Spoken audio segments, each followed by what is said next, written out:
So of all the things that are going on right now with the Israel back and forth, one of the most interesting things to me, of course, was the fact that this whole thing started this time with hidden drones.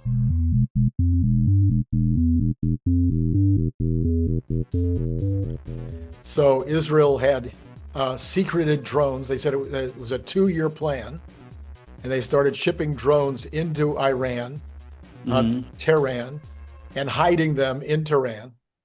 And then, so the very first action that took place yesterday afternoon, our time, was that these drones, just like in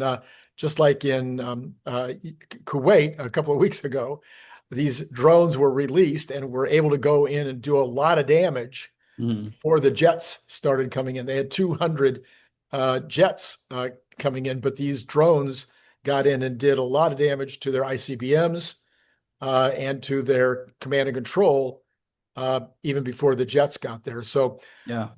one of my questions I asked this morning on X was, are there already drones hidden in the United States? And if so, could we find them, please? This is going to be the new hot method, is hiding drones. Yeah, what Randy's referring to is in Ukraine, they by truck, they smuggled in a bunch of drones that Ukraine used to attack airfields and allegedly destroy about a third of Russia's a certain type of bomber that Russia uses. Specifically to deliver nuclear weapons, yes. Yeah, to do that, but they're also used to launch cruise missiles and some other things, so that they were being used to attack Ukraine.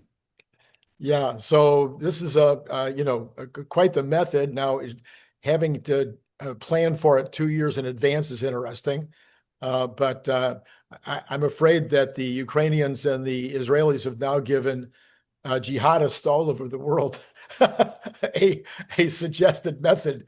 We used to, you may or may not know, I started life in the security business, primarily bicycle security, and back in the Gulf oil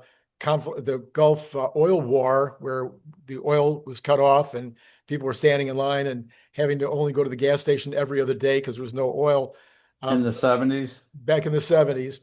And during that time, bicycles, you couldn't even get one. You couldn't find, everybody was trying to buy a bicycle rather than drive their car.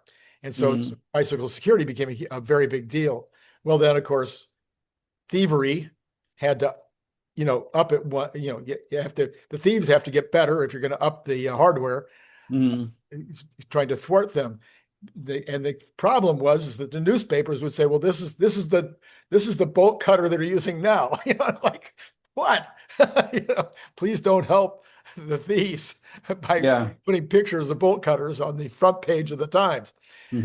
Anyway, so I'm same thing here. Great, they've got these 2 victories, but now they've alerted the rest of the world to a methodology for the use of drone warfare that's pretty darn effective.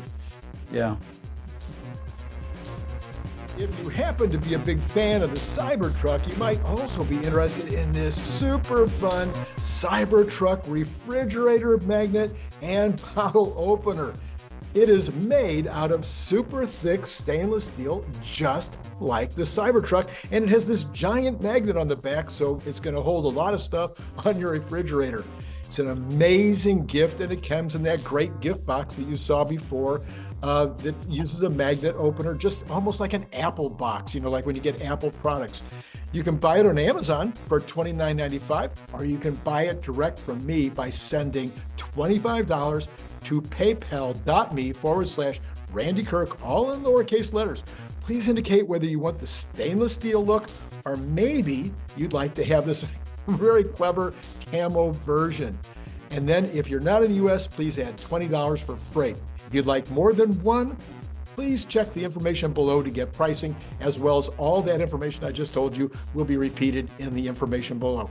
So once again, think about joining the channel, getting the up-to-date Tesla news every single day. I think you'll be glad you did.